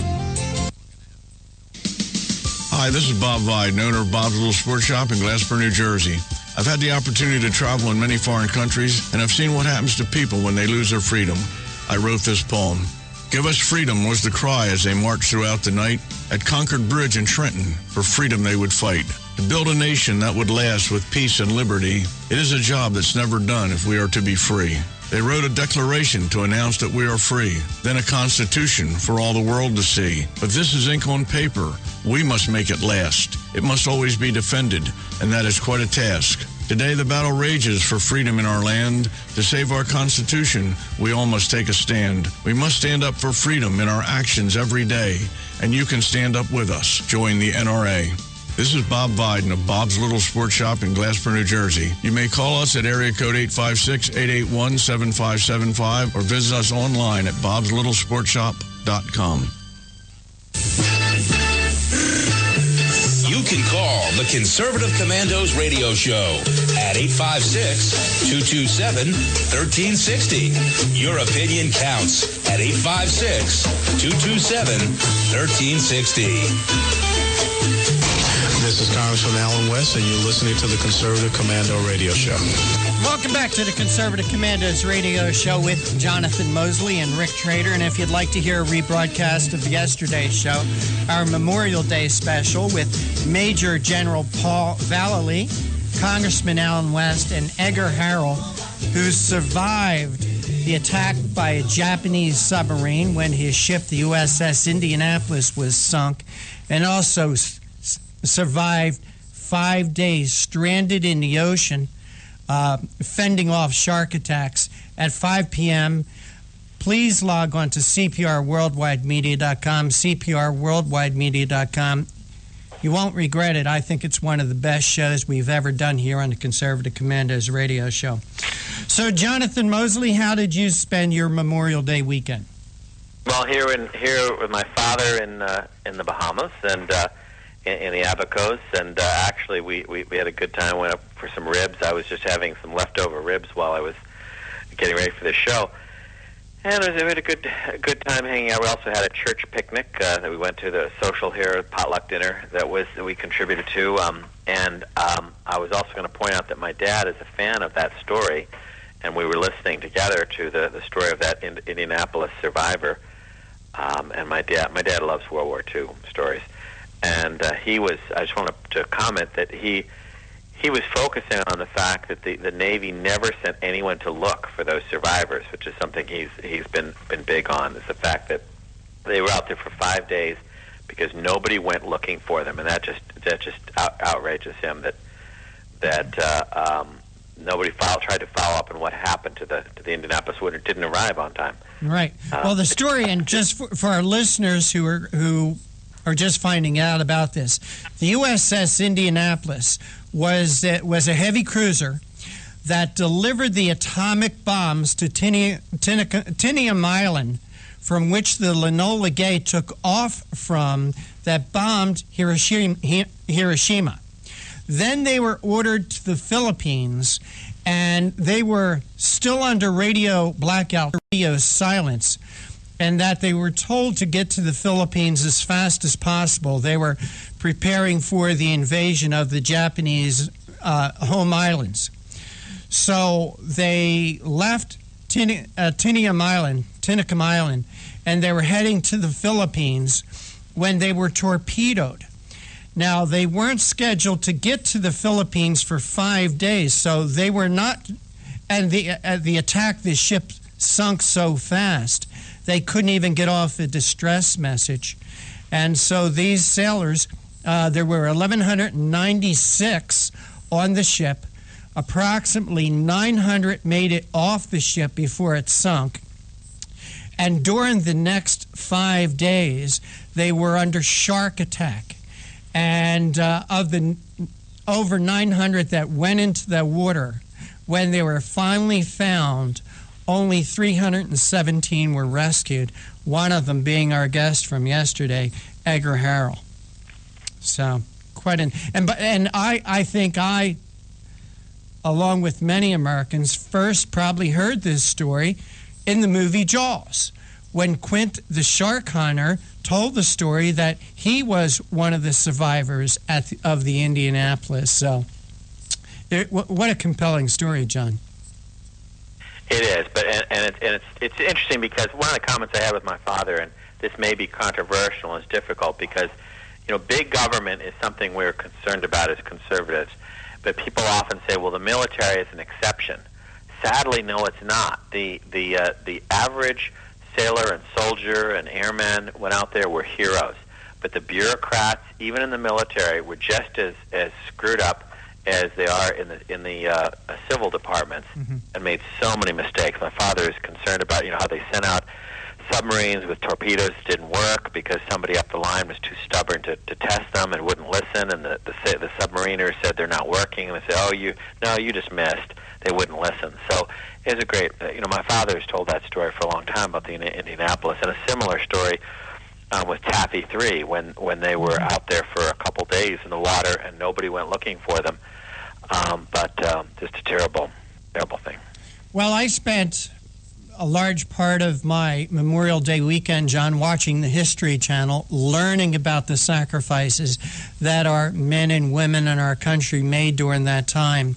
I was fascinated by a series called World War II in HD, the air campaign, where they told the story about the 8th Air Force, and that the statistics that they gave were absolutely incredible. That during the air war, 26,000 servicemen died in the air war, and that is more deaths than the Marine Corps suffered in all the battles in the South Pacific. So, hey, John, we're going to change gears here because we do have our next guest with us, and John Mosley, the honor of that introduction is yours.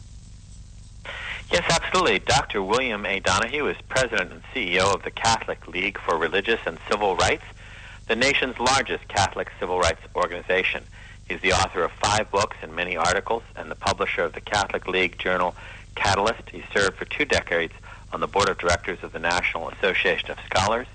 Dr. Donahue began his teaching career in the 1970s working at St. Lucy's School in Spanish Harlem and is the winner of several teaching awards. And as often happens, I could fill up the entire interview with all of his accomplishments and credentials, but we do want to make sure we hear from him. So welcome to the Conservative Commandos radio show, Dr. William Donahue. Thank you much, guys, and a happy belated Memorial Day to you fellows. Absolutely, thank you, and I thank you for squeezing in a few moments here. I know you've got a meeting coming up. Looking at your press releases and all the projects, I feel like trying to decide which Christmas present to open first. We hope to have you back on all the great projects you're working on, but one of the press releases that caught our eye first was your activism about the academic boycott of Israel. You want to tell us about that? Yes, I spent 20 years in education, 16 as a professor, and quite frankly, I never met bigger rank hypocrites in my life than is true of most of the professors. Not all of them, but certainly too many of them, particularly in the social sciences, humanities, and the law schools. And by that I mean, if they're concerned about oppression, I'm sure that there are some things that a lot of my Jewish friends are not happy with that have been done by Jews in Israel. But if you really want to talk about oppression, you'd have to begin with the number one culprit these days, and that's radical Islam. The number of Christians, forget Jews, who today are being killed in mass. I had a Jewish friend of mine contact me today and said that he corrected the Daily News newspaper in New York City for talking about the harassment by Muslims of Christians. He said it's not harassment. We're talking about pogroms. We're talking about the mass slaughter of Christians by radical Muslims, and people are afraid to speak about it. We've seen what happened historically when that happened. So when the academic left, which has a lot of blood on its hands after supporting Stalin and Mao and Pol Pot, and I might add, Hitler, many of them did, in the 20th century, for them to be pointing fingers at Jews instead of radical Muslims today, I think is rather sickening. You know, it's an interesting word that historically we maybe should go back to, that a lot of, what's old is, that things are not all that new. The word pogrom is something that maybe people should learn about. But remind us, just tell it, for those who are not at all familiar with this BDS movement, what is happening in the academia, this movement? I was kind of surprised to stumble across it. Well, you have a lot of people on the left, and I joke with my friends. I joke with Alan Dershowitz, for example, about this. I say, listen, you talk about self-hating Jews. We Catholics will give you guys a run for your money any day of the week with the self-hating Catholics. But that's another subject altogether. It is a combination. It's mostly coming from the left. I mean, the problems of anti-Semitism today, I mean, you got crackpots on the right, but that's what they are. They're crackpots. The problem with the left of the anti-Semites, and some of them are self-hating Jews, is that they are in a position of influence. and they can call for academic boycotts. They can try to squeeze out Israeli professors and the like, and they have a ready audience, a captive audience with their students in the classroom, and they're far more dangerous. They're the ones who disseminate ideas.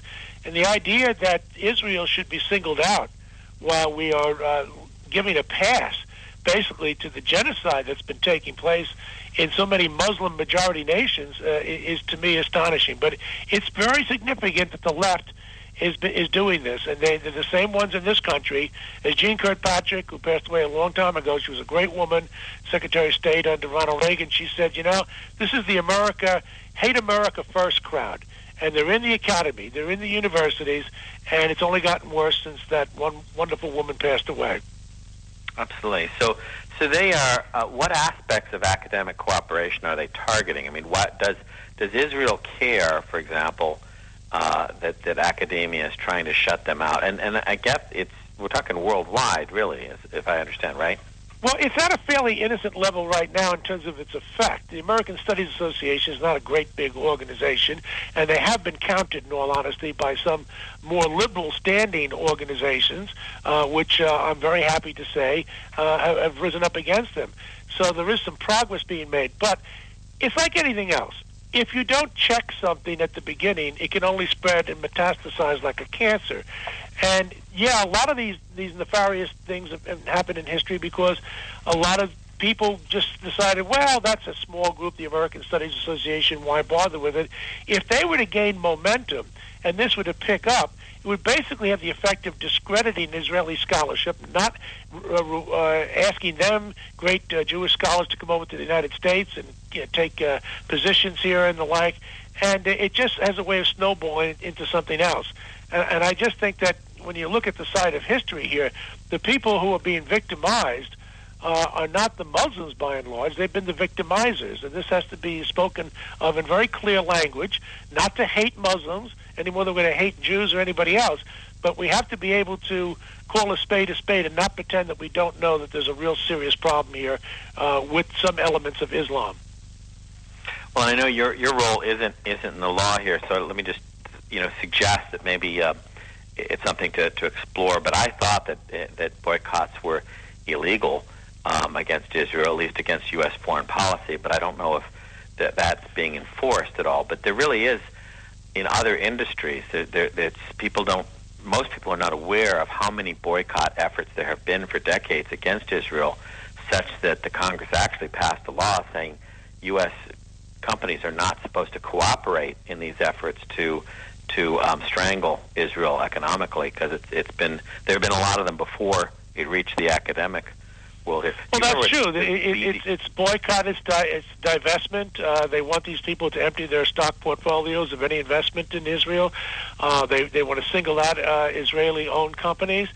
And that's what's invidious about this. I mean, there is, in all honesty, a First Amendment right. It's been generally understood by the Supreme Court. I can't speak for other countries, but in this country, a boycott is a First Amendment right. It is a form of freedom of expression, so to speak. So I don't think anyone's questioning their constitutional right, but legal rights and moral rights are not conflatable. That is to say, there's a difference. Often there's a difference. It's entirely legal, for example, for you to go to your friend's house and tell them what a rotten meal you had and insult them, but it's immoral to do so. And these kinds of distinctions have to be made. The professors may have a right to call for divestment.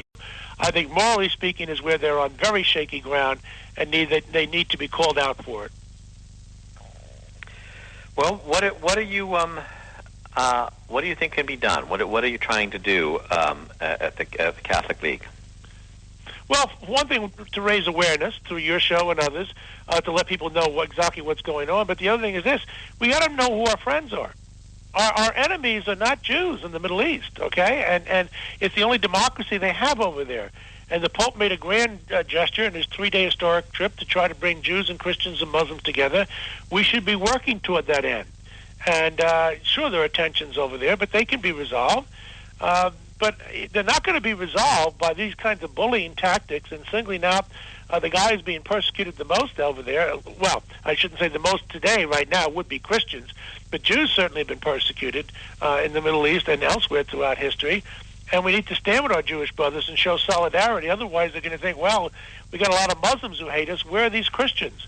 And they have a right to ask about that question. I think we have to understand that our Jewish brothers and sisters need our support, particularly in times when there's a lot of people taking aim at them. I think we have about 2 minutes in the time that you had available before you have to be for a meeting. But I want to, so people, do you have some suggestions for people who maybe have family in universities, they want to check and see what's going on in the universities that maybe they're alumni from or associated with or have children enrolled in?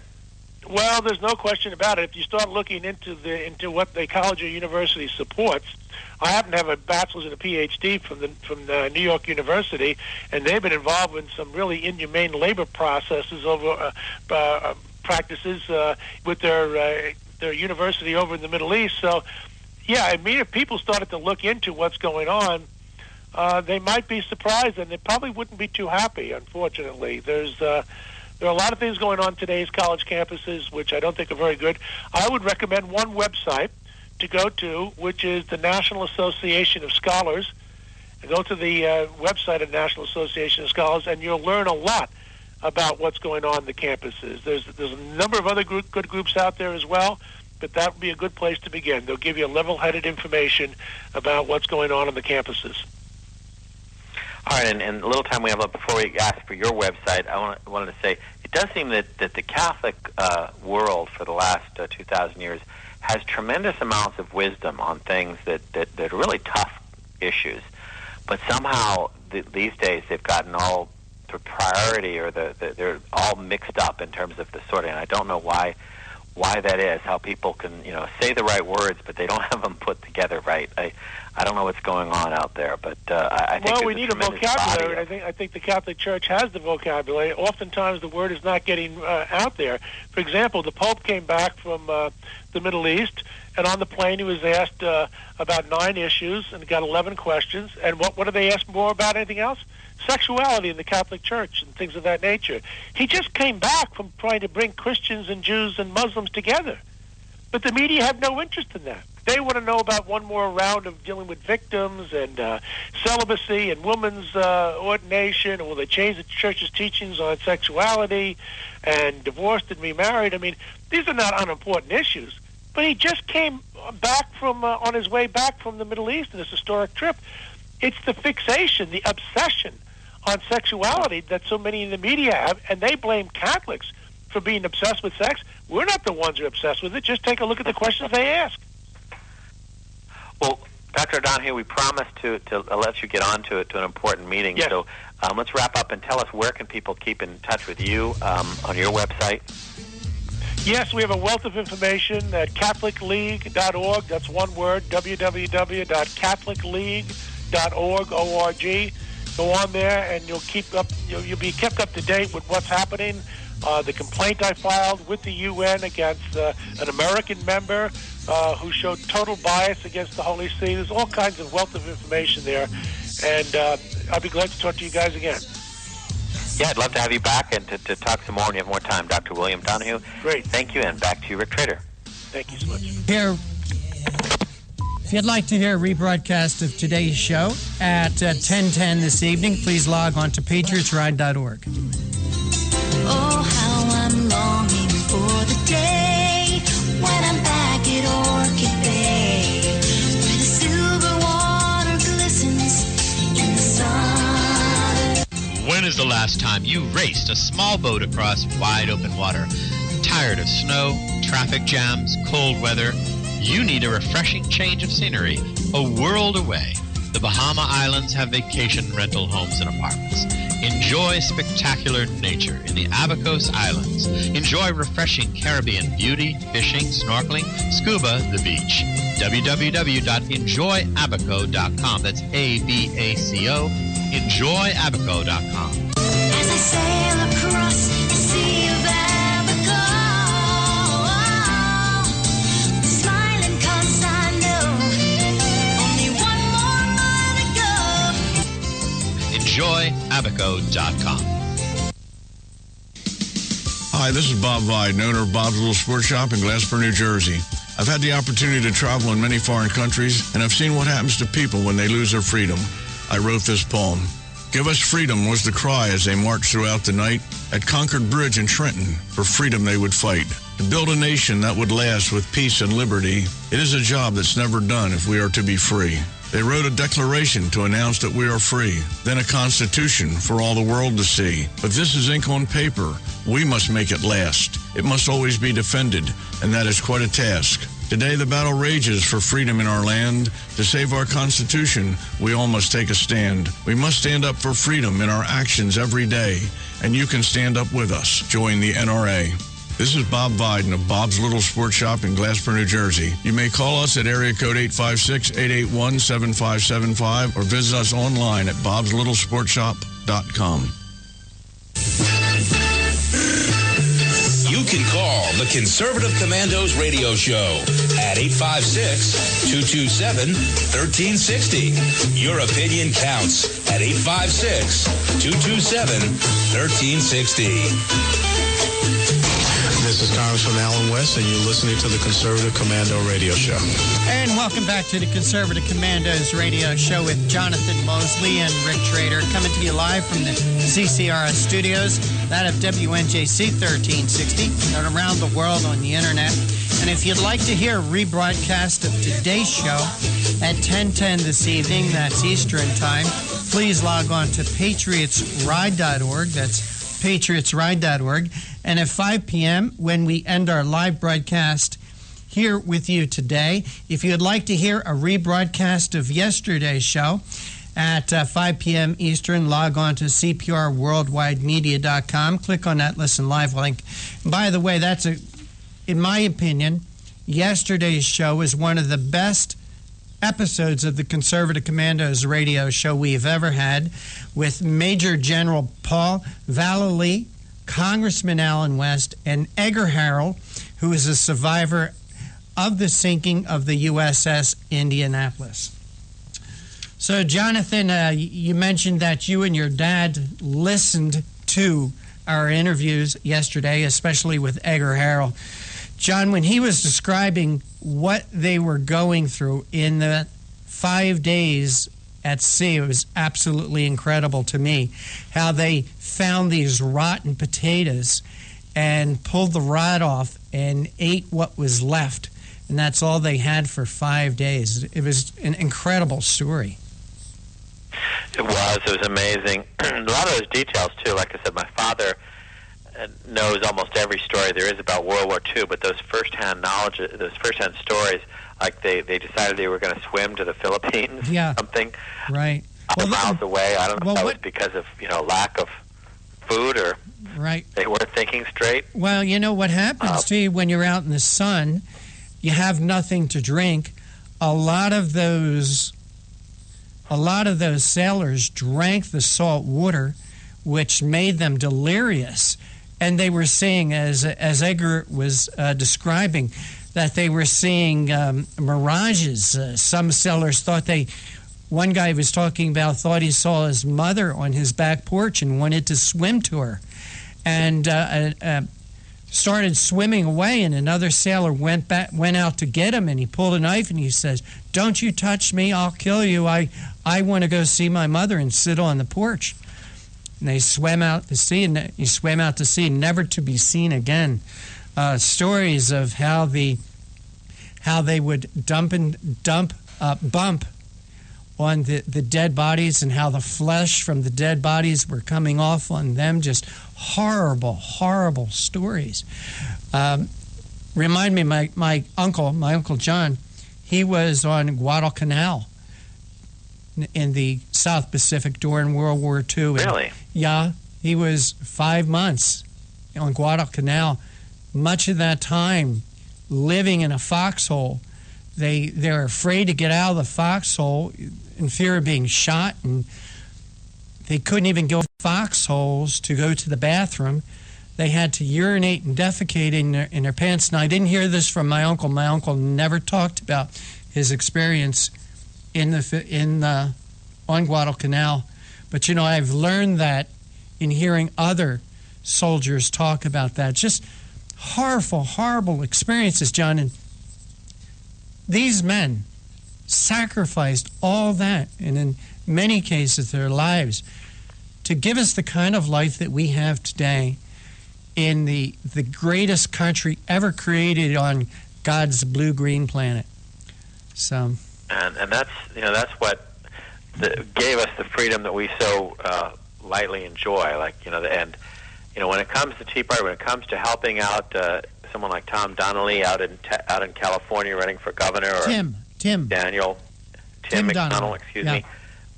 Chris McDaniel running in Mississippi. Like I said, there are people from Florida going out there. You have to remember that we take a whole lot for granted. We life is tough, life is hard, but we have it pretty easy, and we don't realize what it costs to give us what we have, and that we squander. We have such a treasure, and we tend to squander it, and we don't realize what it took to get it and preserve it and all that kind of thing. So, John, as I mentioned earlier today, how I spent my Memorial Day weekend, a lot of it was watching the History channels. There was a terrific show on about the 8th Air Force. One of the stories I remember, one of the bombers was all shot up, lost all hydraulic controls, it couldn't lower its landing gear, and because the hydraulic controls were shot out, the B-17 had a ball turret that's slung underneath the bottom of the plane. The B-17 had 10 machine guns on it, and the ball turret gunner was underneath the plane in a glass bubble that would protect the aircraft from German fighters coming up from underneath of them. Well, after the hydraulics were shot out, John, they couldn't retract the ball turret gunner from underneath the plane. Now, also, the landing gear, they couldn't get the landing gear to come down. So this one particular B-20 or B-17 had to land without its landing gear, do a belly-up landing. Of course, the first thing that hit the ground was that ball turret with the gunner still inside. Yeah. And again, this is, and again, like I say, all those students and everything that we just have no sense of context of what it takes to make these things work. So, how we got here, and it's a shame that people, it's like the joke I've said about the granddaughter goes off to the dairy farm run by her grandfather, and they show her milking a cow, and that's where we get our milk. She says, well, in the city we get it from a box.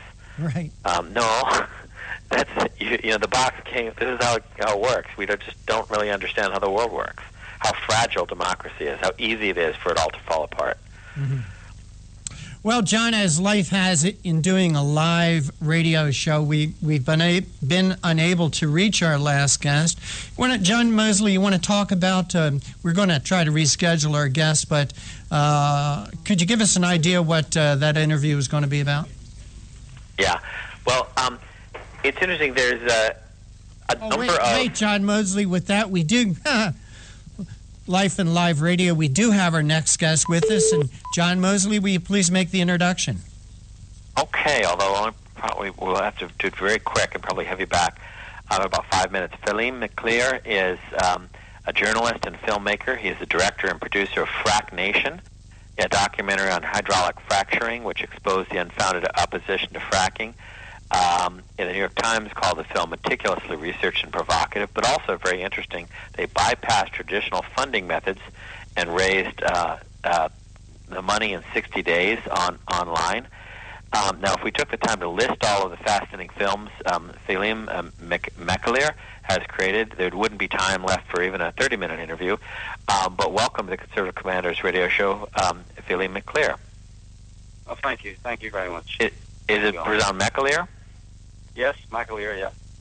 McClear. Okay, we only have a couple minutes here. We'll tease. We'll have to have you back. But you, for people here in the Philadelphia area on WNJC 1360, you are working on a film about Dr. Gosnell. Yeah. We're doing the Gosnell movie, America's biggest serial killer. People can find out about it at gosnellmovie.com. I think this is a major part of American history. This This is America's biggest serial killer, Kermit Gosnell. But nobody knows who he is. Some people in Philadelphia know who he is, but outside of Philadelphia, no one's ever heard his name. And we think that's not good enough. We think, that this is a very interesting story, a major story. Looks at, brings in a lot of issues, a lot of political issues, and it's time that the story was told. Well, even people may not have the time to sit down and know all about it, even if they're right in the area. And the other interesting aspect, and again, maybe we'll have to come back and hear more about it, is how you also raised money in non-traditional ways for this movie too, as well. Yeah, we went on Indiegogo, the crowdfunding website, and we broke all sorts of crowdfunding records. We raised $2.25 million, the biggest Indiegogo campaign ever, and that's 26,500 ordinary people who've given small donations to make this film happen, because people are tired of being lied to. People are tired of the cover-up. They're saying the censorship stops here. Let's get this story out into the mainstream. And do you think this sounds, as I kind of hope it does, like there's a sort of a sea change going on here? Yeah, I think this is people taking back Hollywood, saying, we don't like that you're not telling our stories, not telling the stories that we care about. So we're going to tell them ourselves, and we're going to fund it. And that's why we're going on these crowdfunding websites to fund these stories, because you won't tell it, and we're going to do your job for you. I saw at CPAC that there's a lot of organizations that seem to be entering this area of producing movies, from Rick Santorum to others I hadn't heard of, and some one Spirit of Liberty I think was trying to do what you're doing, I guess Kickstarter blackballed them, and they're kind of stalled. So there's movement in this direction, but there seems to be great awareness, and you're certainly showing the way in terms of what's working. I think that's very interesting, very exciting. It's a big, democratization of Hollywood. Yeah, that's crucial. This is the democratization of Hollywood. This is people telling Hollywood what they want, and they're telling them in the most powerful way possible. They're opening their checkbooks. They're paying for this. People can find out more about it at gosnellmovie.com. But yeah, they're giving small donations, bigger donations. They want the truth to be told, and they're speaking.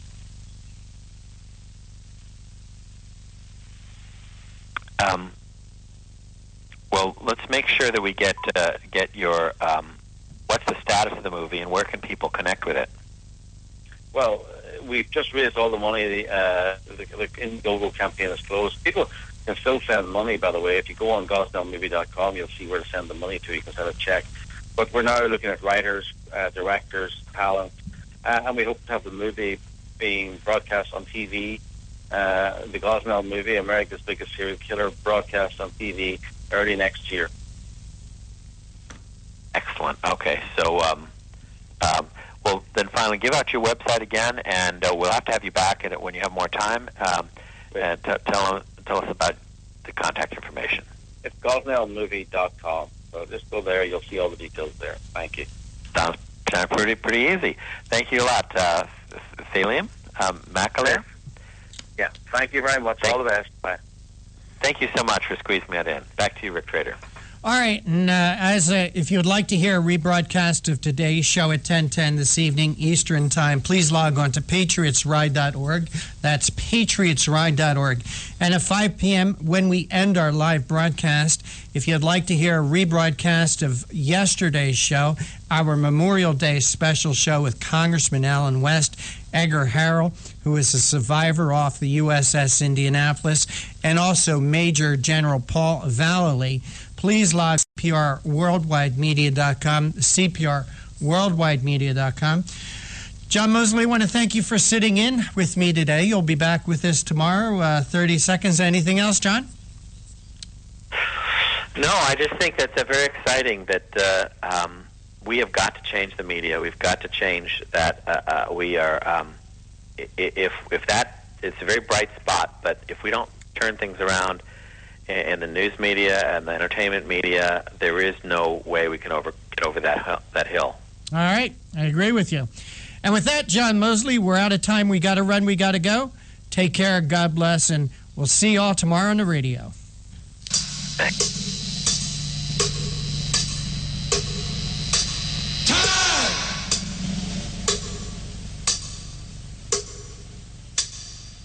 Thank you for listening to the Conservative